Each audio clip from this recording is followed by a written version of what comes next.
Hello and welcome to another video on how to secure yourself financially. So in today's video, what I'm gonna do is to focus on the financial statements, ratios and calculations. So to make a quick recap of the entire section here, okay? So according to the SEC, the Security Exchange Commission, so if you're able to read nutritional labels, or read baseball box score, you can learn to read the basic part of financial statement. And if you can follow a recipe or apply for a loan, you can learn the basic of accounting. And they're difficult.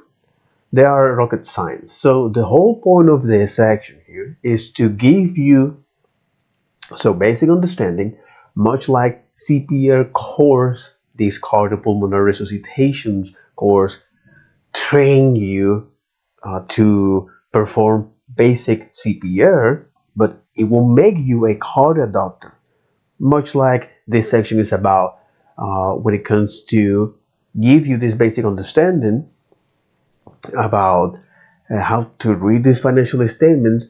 It won't train you to be an accountant. However, it will give you some confidence when you're able to see a set of financial statement and make sense of that, which is the entire idea and the reason why I'm looking at this. Okay, so after all, financial statement, they show you the money, period, right? From the immortal line, from the Cooper Goody Jr. immortal lines from Jerry Maguire movie. So show me the money. That's what financial statements do, and you have four type of them: balance sheets, income statement, cash flow, and statement or the shareholders. Sorry, a statement of the shareholders. So balance sheet shows what a company owns and what it owes at a fixed point in time.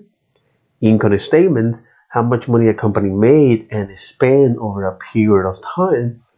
The cash flow, it indicates the exchange of money between the company and the outside world, and the statement of the shareholders that show change in interest of the shareholders over time.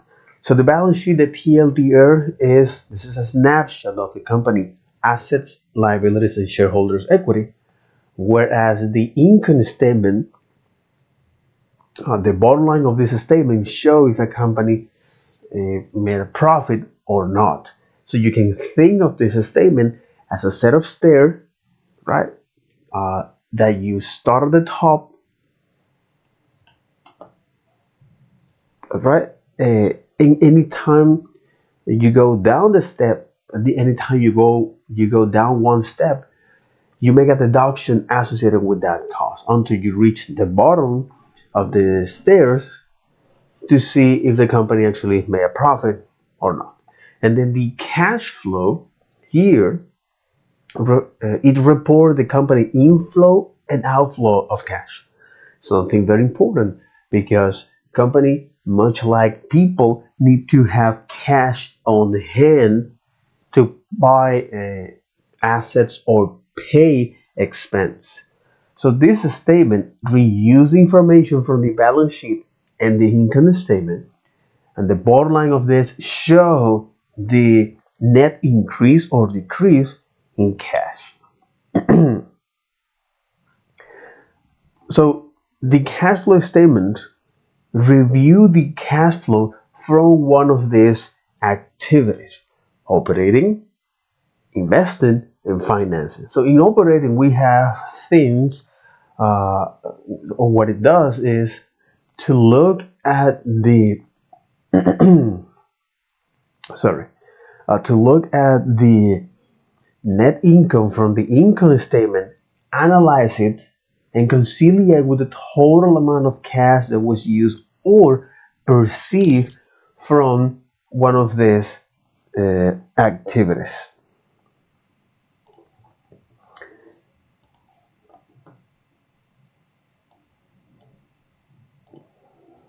Okay. So from one of these activities.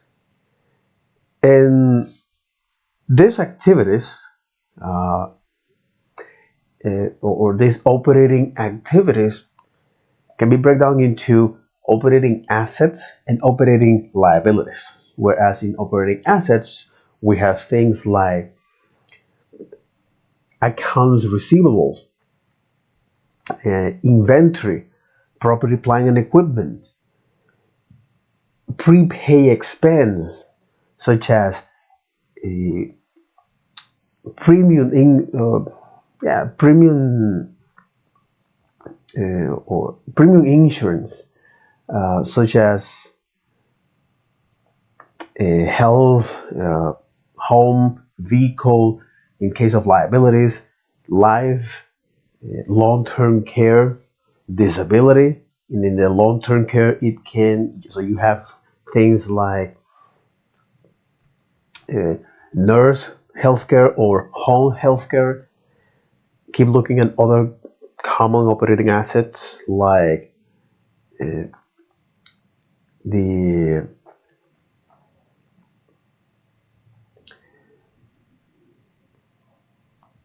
uh, investment or intangible assets such as patents, copyright, trademark, trade secrets, goodwill, and that kind of stuff. Also, investment in affiliates such as joint ventures, equity investment, associate, limited partnerships, cash and cash equivalents such as money market funds, and now on the most common on the most common operating liabilities, things like accounts payable, deferred revenue, obligations that a company has to provide goods and service in the future based on money that was collected, such as subscription service like Netflix or Spotify. Recently, X, Twitter rebrand as X. Okay,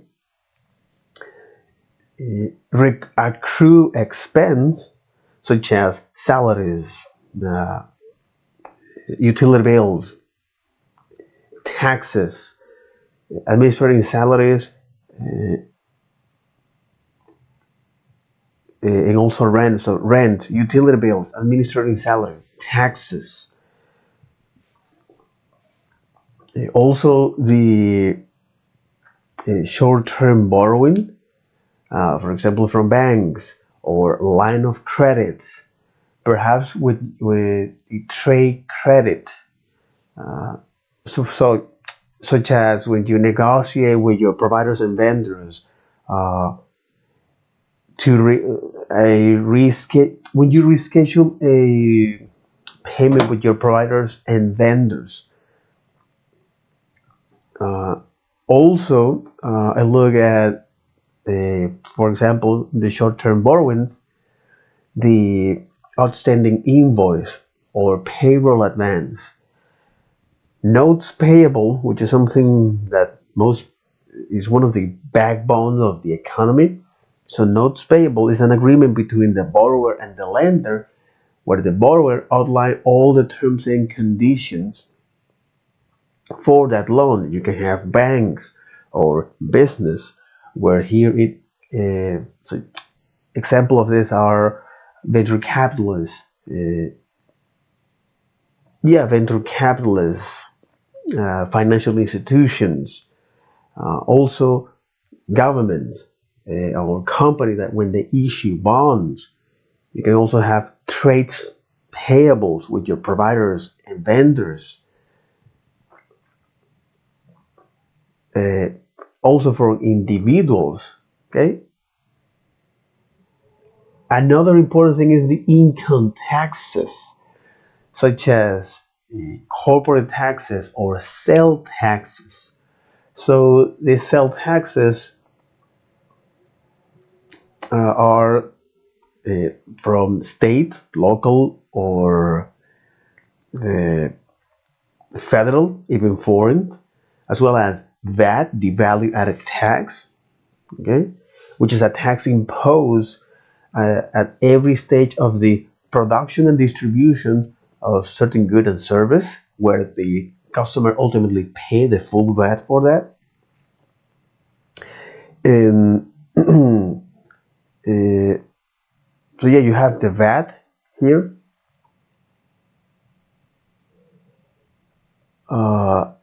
as well as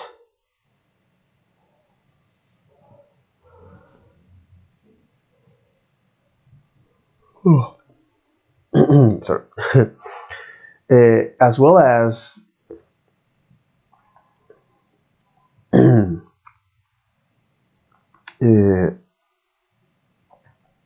the excise tax, which is a tax imposed on certain good and service, like the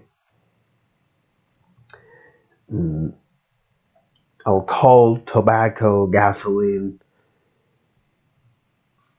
guns, and also the GST, the good and service tax, which is a tax added to the VAT.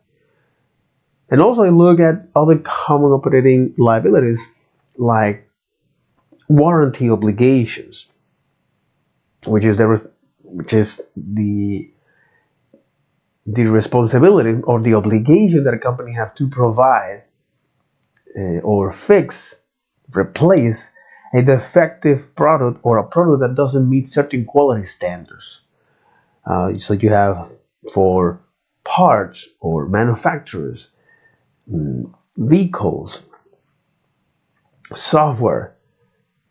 So by looking at the most common operating assets and liabilities, now we can make more sense about the operating activities, which is the first part of the cash flow statement. Okay, so by identify all of this aspect in your business is something crucial, especially if you want to take this seriously, which is something that you should do.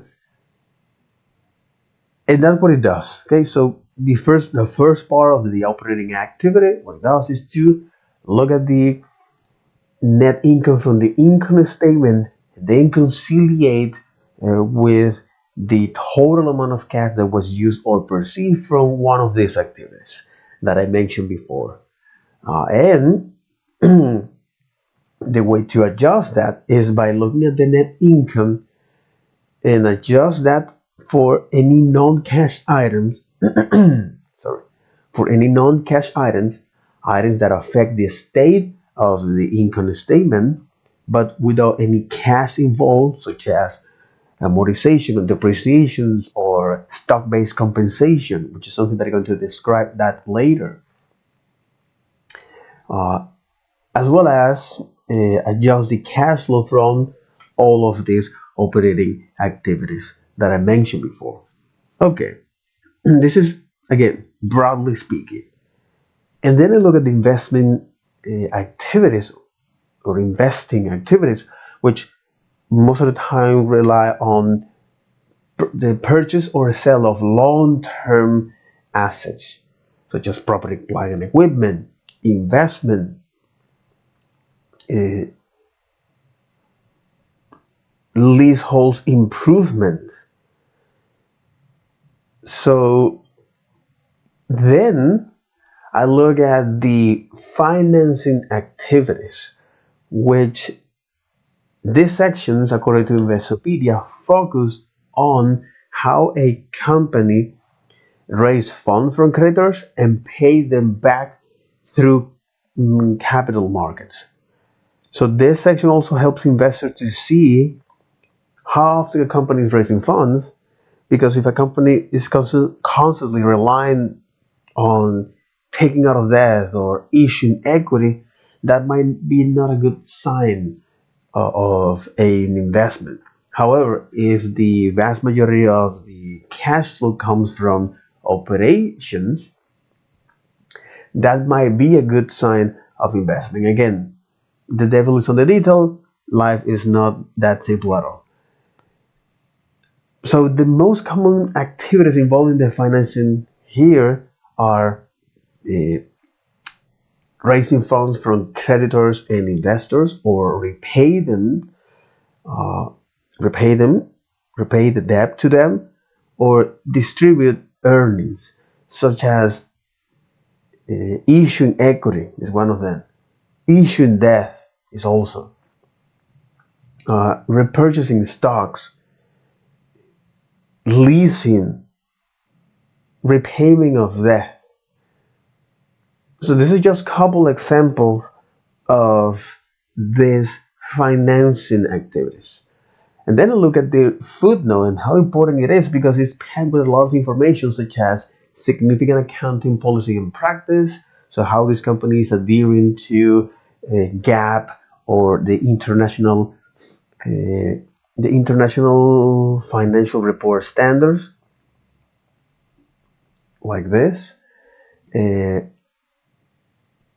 as well as the income taxes, a more fine-grained detail about their local, state, federal, and foreign taxes, also the pension and post-retirement programs, how much this program costs, and if those funds are under or overfunded, as well as the stock options, where here you have on the stock options, well, it's an instrument that allows the owner the right but not the obligation to purchase a given asset at agreed upon time and price. So you have two types of options: puts and calls, where now the puts are bets that the market will fall, that's puts, or the stock will fall, or calls, which are bets that the market will rise.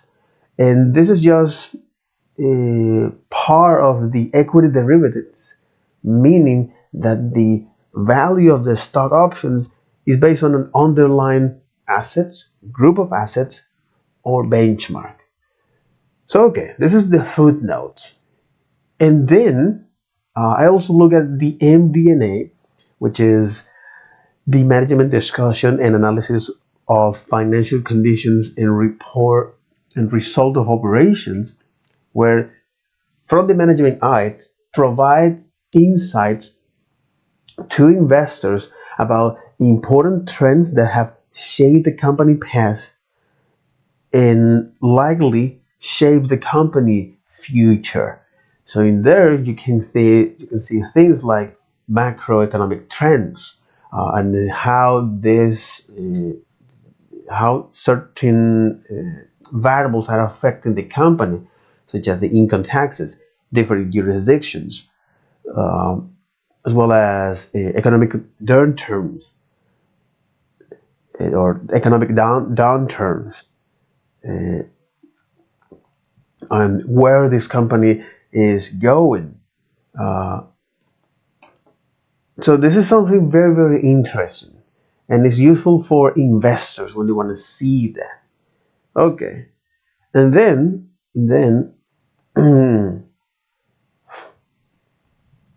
okay, and then uh, now finally I'm here looking at the financial statement ratios and calculations, which are a way for investors to evaluate a company. And as a general rule, desirable ratios vary by industry. Okay. Desirable ratios vary by industry. So let's going to start with the first one. Okay.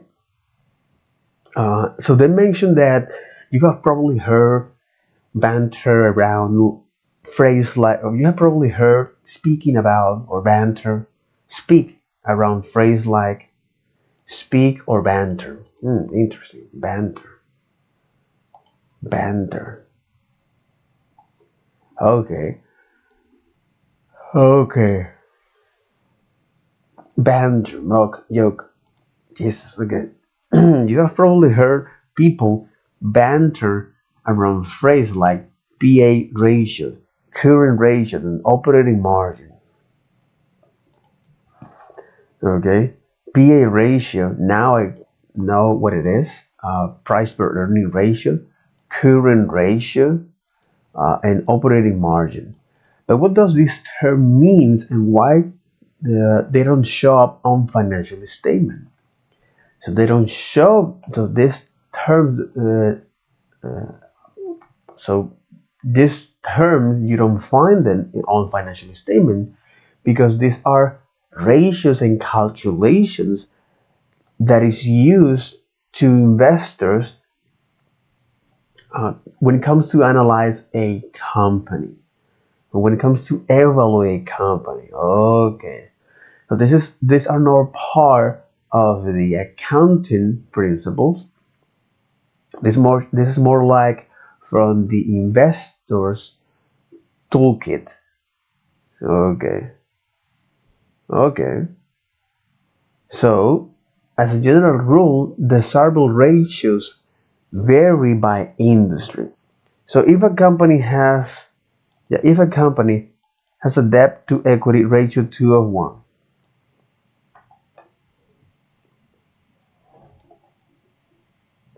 that's right. If a company has a debt to equity ratio 2 of 1, like this, which is one of the ratio, the debt to equity 2 of 1, it means that that the company has $2 of debt to every $1 shareholders invest in the company. So in other words, a company is taking twice debt. It's taking on debt twice the rate that its owners are investing in the company. So if I ask, for example, ChatGPT, then I ask to debt to equity, okay, debt to equity ratio to Investopedia. Okay, Investopedia here, debt to equity. Okay, so debt to equity, a ratio that is used to evaluate. Oh, come on, man, really? So a ratio that is used to evaluate a company's financial leverage and is calculated by dividing a company total liabilities by its shareholders' equity. Okay, is to see how much this company is to leverage the financial leverage, or is to know the financial leverage of a company. So what is the total amount of liabilities and the shareholders' equity? Okay, what is the total amount of your obligations versus your ownership, or the amount of money that you invest here? Okay, debt to equity ratio is used to evaluate a company's financials leverage. A company financial leverage. What is a good debt to equity ratio and why it matters? The debt to equity ratio is a financial leverage ratio that can be helpful when attempting to understand a company's economic health and if an investment is worthwhile or not. It is considered to be gearing ratio. What the? They can be helpful when attempting to understand a company's economic health and if an investment is worthwhile. It is considered to be gearing ratio that compares the owner's equity or capital to debt. Okay, the owner's equity or capital to debt or funds borrowed by the company. Okay, so what are the obligations or what are the liabilities that this company has taken, or how much debt this company has taken, how much debt this company has taken in contrast or compared with the total amount of capital. Okay, debt to equity. This ratio compares a company's total liabilities to its shareholders' equity. It is widely considered one of the most important corporate valuation metrics because it highlights a company's dependence on borrowed funds and its ability to meet those financial obligations. So because debt is inherently risky, exactly, lenders and investors tend to favor business with low debt to equity ratios. So for lenders, a low ratio means a lower risk of loan default. For shareholders, it means a decreased probability of bankruptcy in the event of economic downturns. A company with a higher ratio than its industry average therefore may have difficulties securing additional funding from either sources. So, because the vast majority of the U.S. economy, or the U.S. economy is leveraged through debt. Since 1973, from Richard Nixon in 1973, okay, where Nixon on television he break the link of the goal with uh, Nixon and the end of the Bretton Woods system. What is Nixon's shock? Oh my God! So most notably, the policy eventually led to the collapse of Bretton Woods system of fixed exchange rates that went into an effect after the World War II.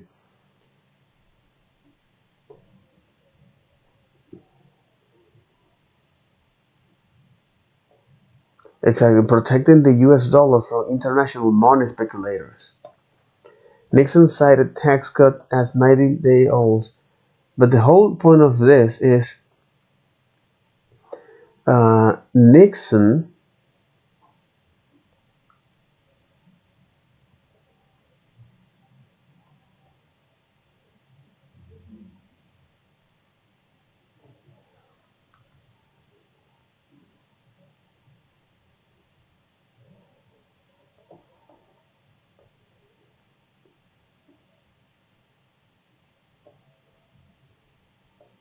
Mhm.